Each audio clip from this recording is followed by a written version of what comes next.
여러분 안녕하세요. 공지영 전도사입니다.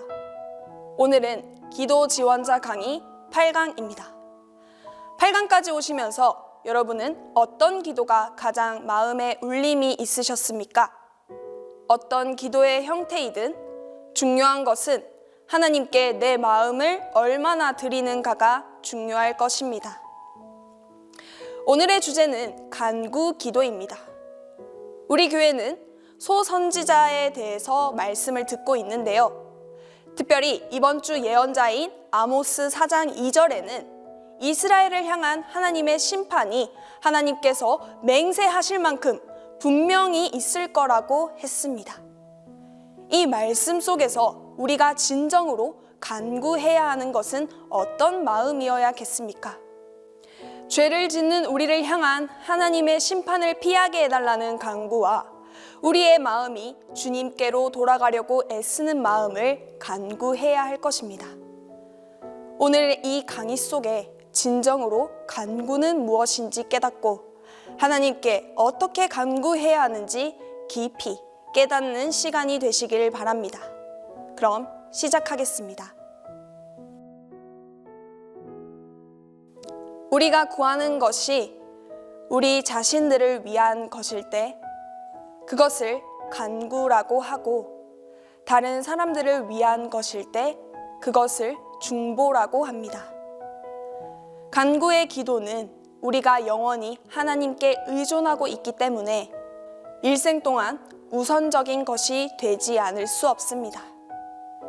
일반적으로 기도를 지칭할 때 쓰는 히브리어와 헬라어는 요구하다 또는 간구하다라는 뜻인데, 성경에는 간구 기도가 가득 차 있으며 우리에게 간구 기도를 적극적으로 권유하고 있습니다. 제자들이 기도를 가르쳐 달라고 했을 때 예수님은 일찍이 해본 적이 없는 가장 위대한 기도를 가르쳐 주셨습니다. 그것이 바로 주기도인데 그 내용은 주로 간구에 관한 것입니다.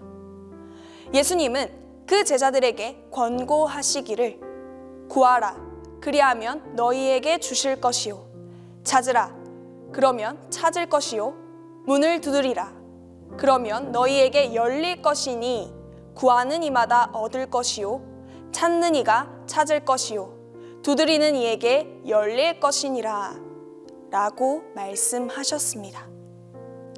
어쩌면 간구 중 대부분이 성숙하지 못하고 자기 중심적인 것처럼 보일 수가 있습니다.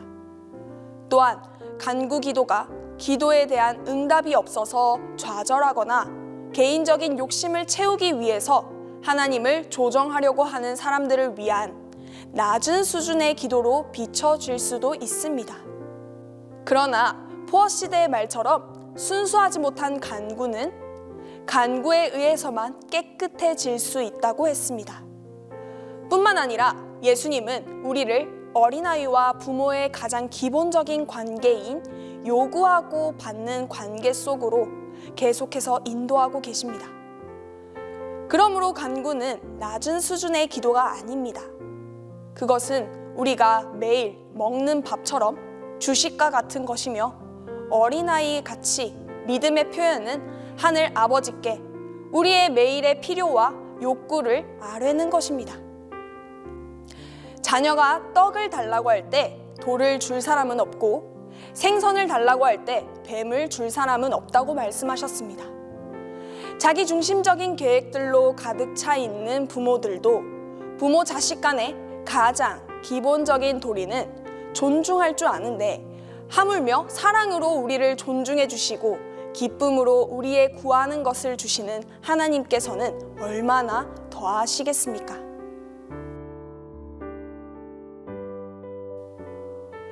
우리는 간구의 기도가 안고 있는 가장 흔한 문제 중 두 가지를 조망해 볼 수 있습니다. 첫 번째 문제는 하나님께서 우리의 필요를 이미 다 아시는데 왜 우리가 하나님께 무언가를 달라고 구해야만 하는가 하는 문제입니다.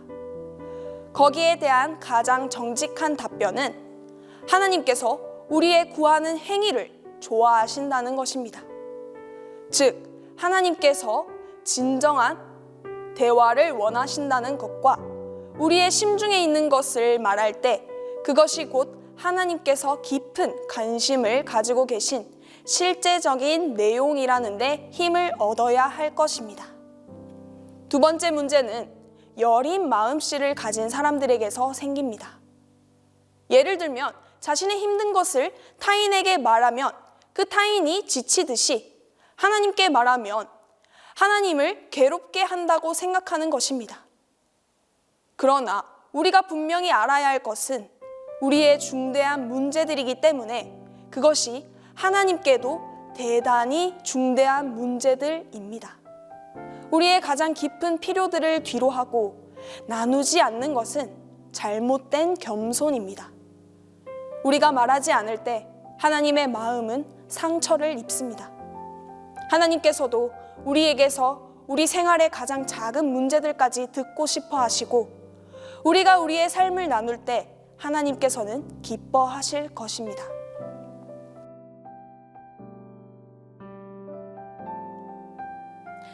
완전한 능력과 위엄에 있어서 하늘에 계신 우리 아버지여로 시작하는 주기도문에 필적할 수 있는 기도는 아무것도 없습니다. 앞에서 언급한 대로 오늘날 우리는 그 기도를 주님의 기도라고 부릅니다. 주기도문은 진실로 포괄적인 기도이며 그 기도의 관심은 하나님 나라의 도래에서부터 일용할 양식에 이르기까지 전 세계를 포함하고 있습니다. 큰 문제나 작은 문제, 영적인 것들과 물질적인 것들, 내적인 것들과 외적인 것들, 그 어느 것 하나도 이 기도의 범주를 벗어나지 않습니다. 그 기도는 모든 상황에서 하나님께 드려지는 기도이기 때문입니다. 주기도문은 이처럼 본질적으로 간구 기도라고 할 수 있습니다. 주기도문의 대표적인 단어는 주옵소서, 사하여 주옵소서, 구하옵소서인데 이 단어들은 간구 기도의 전형적인 모형을 이루고 있으며 이 단어들을 사용하여 개인적인 간구에 필요한 모든 동사들을 활용할 수 있습니다. 이 기도에서 놀라는 부분은 주옵소서 하는 이 간구가 사하여 주옵소서 하는 간구보다 앞서지 후자가 앞서지 않는다는 사실입니다. 그것은 마치 하나님의 자비하심이 우리에게 주어질 때 우리로 하여금 우리가 짓고 있는 엄청난 죄를 알게 한 다음 우리로 하여금 우리의 죄를 사하여 주옵소서 하고 부르짖게 하는 것과 같습니다. 우리의 죄는 실로 엄청납니다.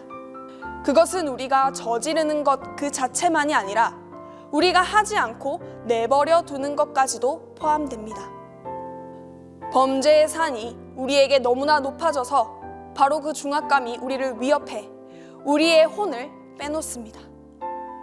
예수님께서는 우리에게 우리의 죄를 사하여 주옵시고 라는 기도를 권유하시는 때는 우리가 숨이 가빠 헐떡이고 있을 때입니다.